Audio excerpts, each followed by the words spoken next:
Assalamualaikum warahmatullahi wabarakatuh. Islam hadir menyikapi pandangan masyarakat tentang banyak hal. Di antaranya pandangan-pandangan masyarakat Arab pra-Islam tentang gerhana matahari dan bulan. Dalam konteks itu, Islam menepis mitos dan pandangan primitif abad ke-7 tentang gerhana, sekaligus menekankan dimensi religius, spiritual, dan sosial pada gerhana itu sendiri sebagai misi kenabian Nabi Muhammad SAW. Masyarakat Arab pra-Islam memandang gerhana sebagai sesuatu yang menakutkan. Gerhana adalah pertanda sesuatu yang buruk akan terjadi, baik dari kematian maupun kelahiran. Gerhana adalah sumber bencana dan malapetaka. Dalam perspektif sekarang, kita dapat mengatakan bahwa pandangan tersebut bersifat primitif. Pandangan primitif itu masih hidup saat Islam datang. Ketika putra Nabi Muhammad Ibrahim meninggal, yang bersamaan dengan terjadinya gerhana matahari, mereka mengatakan bahwa gerhana itu terjadi karena kepergian putra Nabi Muhammad yang bernama Ibrahim. Dalam konteks itulah Nabi Muhammad SAW bersabda, "Matahari dan bulan adalah dua tanda kebesaran Allah. Keduanya mengalami gerhana bukan karena atau sebab bagi kematian atau kelahiran seseorang." Selanjutnya Nabi Muhammad menganjurkan untuk melaksanakan sholat, bertasbih, berzikir, bertahlil, bersedekah, dan memerdekakan budak. Dengan pernyataan dan anjuran Nabi tersebut, Islam jelas menepis segi mistis dan primitif dari pandangan masyarakat Arab pra-Islam tentang gerhana. Lebih tegas, Nabi Muhammad SAW bersabda tentang gerhana. Diriwayatkan dari sahabat Al-Mughirah bin Syu'bah bahwa Nabi SAW bersabda, "Sesungguhnya matahari dan bulan adalah dua ayat tanda di antara ayat-ayat Allah. Tidaklah terjadi gerhana matahari dan bulan karena kematian seseorang atau karena hidup kelahiran seseorang.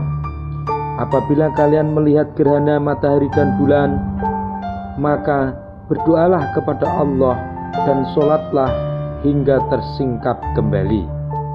Hadis riwayat Al-Bukhari nomor 1043 dan Muslim nomor 915.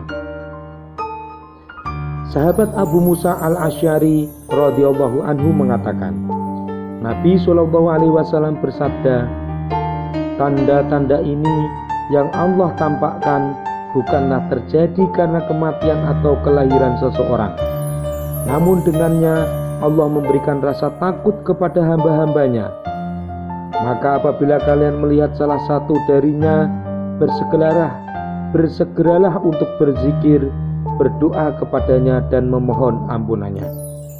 Hadis riwayat Al-Bukhari 1059.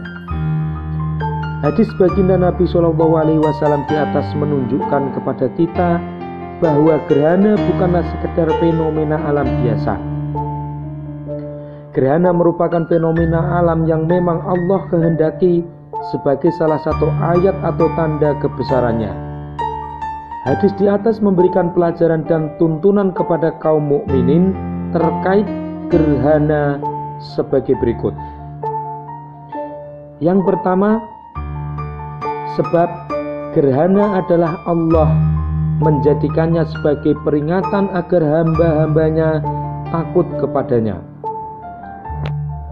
Maka tatkala terjadi gerhana, hendaklah umat manusia segera ingat kepada Allah Subhanahu wa Ta'ala dan segera menyadari bahwa Allah Subhanahu wa Ta'ala sedang mengingatkan kelalaian mereka dengan ancaman azabnya. Dari sini jelaslah bagi kita kebanyakan orang yang justru menjadikan fenomena gerhana bulan atau gerhana matahari tersebut sebagai hiburan bagi mereka. Ketika ada informasi bahwa gerhana akan terjadi pada hari tertentu, pada jam tertentu, maka mereka bersiap dengan kamera dan teropong masing-masing mencari tempat-tempat strategis untuk menyaksikan peristiwa indah tersebut. Sungguh sangat jauh dari mengingat Allah Subhanahu wa Ta'ala, apalagi menyadari itu sebagai peringatan darinya. Kesalahan ini akibatnya menganggap gerhana sebagai kejadian antariksa biasa yang bersumber dari sikap mengandalkan sains tanpa mau mengindahkan berita dari Allah Subhanahu wa Ta'ala, pencipta dan penguasa seluruh alam, dengan segenap galaksi dan langit yang ada di dalamnya. Al-Hafidz Ibnu Hajar rahimahullah berkata, ini bantahan terhadap ahli astronomi yang mengira bahwa gerhana merupakan peristiwa biasa, tidak akan maju atau mundur. Yang kedua, bantahan terhadap keyakinan-keyakinan atau mitos-mitos batil atau legenda-legenda kosong. Rasulullah SAW membantah keyakinan yang ada di kalangan musyrikin Arab saat itu dengan sabdanya, bukanlah terjadi karena kematian atau kelahiran seseorang. Islam memberantas segala keyakinan atau akidah batil, di antaranya yang bersumber dari astrologi atau ahli nujum, yang meyakini bahwa pergerakan atau peredaran bintang, planet dan benda-benda langit lainnya memberikan pengaruh atau ada kaitannya dengan kejadian-kejadian di bumi yang dikenal sebagai zodiak, sio atau nama lainnya sesuai dengan agama asal masing-masing yang digagas oleh filosof, rohaniawan atau paranormal. Termasuk kejadian gerhana yang diyakini sebagai tanda atau sebab bakal terjadi peristiwa atau bencana besar di muka bumi. Ini semua adalah batil.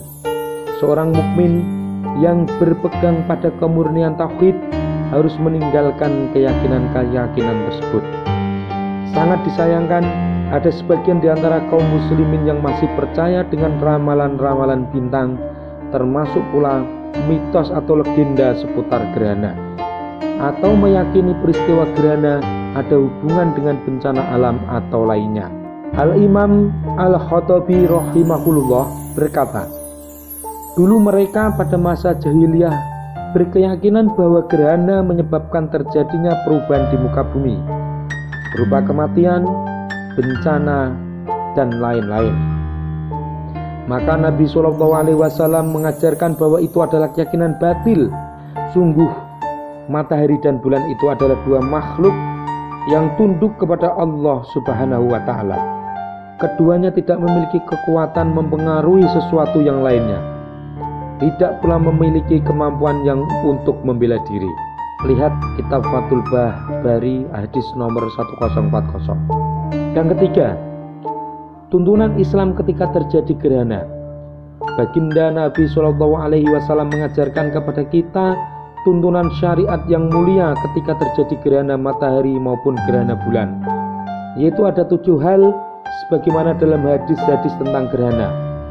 Yang pertama, sholat gerhana. Yang kedua, berdoa. Yang ketiga, beristighfar. Yang keempat, bertakbir. Yang kelima, berzikir. Yang keenam, bersodakoh. Yang ketujuh, memerdekakan budak.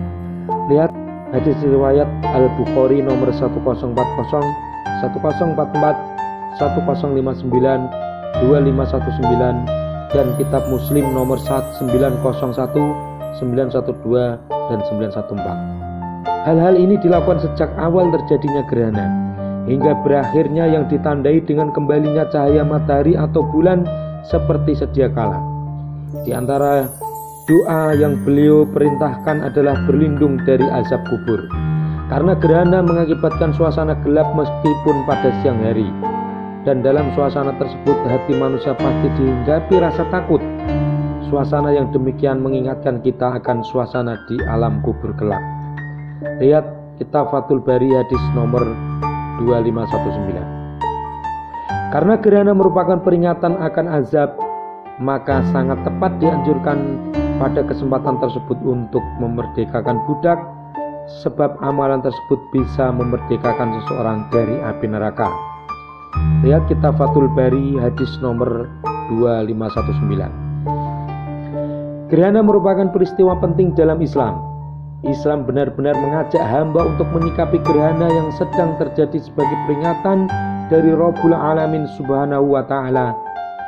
Hikmah ini tidak bisa diketahui dengan ilmu sains, namun hanya bisa diketahui melalui wahyu yang diturunkan kepada Nabi Muhammad SAW.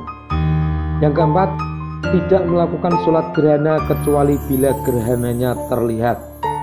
Sabda Nabi SAW di atas, apabila kalian melihat gerhana matahari atau bulan, maka berdoalah kepada Allah dan sholatlah. Nabi SAW mengaitkan pelaksanaan sholat gerhana dengan melihat ru'yah. Al-Hafidz Ibnu Hajar rahimahullah mengatakan, karena pelaksanaan sholat gerhana dikaitkan dengan ru'yah. Lihat kitab Fathul Bari hadis nomor 1041.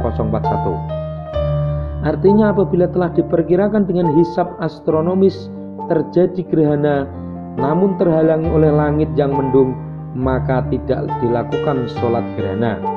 Atau gerhana terjadi di wilayah lain atau belahan bumi lainnya sehingga tidak terlihat, misalnya gerhana terjadi di Eropa tidak terjadi di Indonesia, maka orang Indonesia tidak disyariatkan untuk melaksanakan sholat gerhana. Atau terjadinya gerhana matahari setelah tenggelamnya matahari, atau gerhana bulan setelah terbitnya matahari sehingga tidak bisa teramati, maka tidak ada sholat gerhana pula. Yang kelima, gerhana bisa diketahui dengan hisab. Allah Subhanahu wa Ta'ala yang Maha Kuasa telah menjadikan pergerakan matahari dan bulan berjalan dengan rapi dan teratur, sehingga bisa diamati dan dihitung oleh manusia. Termasuk gerhana bisa diketahui dengan hisab astronomis kapan terjadinya, di belahan bumi mana sajakah terjadinya, serta jenis gerhananya. Apabila gerhana total, sebagian, atau gerhana cincin dan lain-lain. Namun tidak diambil darinya konsekuensi hukum apapun terkait dengan sholat gerhana atau lainnya. Meskipun gerhana bisa diketahui kapan waktu terjadinya berdasarkan hisab astronomis yang sangat akurat, namun apabila terjadinya ternyata pada hari H dan jamnya gerhana tidak teramati atau tidak terjadi di wilayah tersebut, maka sholat gerhana tidak bisa dilaksanakan. Hal ini mirip dengan hilal di awal bulan, khususnya ketika menentukan awal bulan Ramadan dan Syawal. Meskipun diketahui secara pasti berdasarkan hisab astronomi yang akurat posisi hilal sekian derajat dan dinyatakan memungkinkan untuk diruqyah, namun apabila fakta di lapangan hilal tidak bisa diamati, maka berarti belum masuk Ramadan atau Idul Fitri. Kemudian fakta bahwa gerhana bisa diketahui dengan hisab astronomis tidak menghilangkan sebab dan fungsi gerhana yang diberitakan oleh Nabi SAW, yaitu dengannya Allah memberikan rasa takut kepada hamba-hambanya. Sekali lagi, gerhana bukan peristiwa biasa seperti halnya pasang surutnya ombak di lautan, namun ada hikmah besar di balik itu. Oleh karena itu, sebagaimana pada hadis-hadis di atas, sampai-sampai Nabi SAW berdiri ketakutan, khawatir itu sebagai tanda datangnya kiamat. Wallahu a'lam bishawab. Wassalamualaikum warahmatullahi wabarakatuh.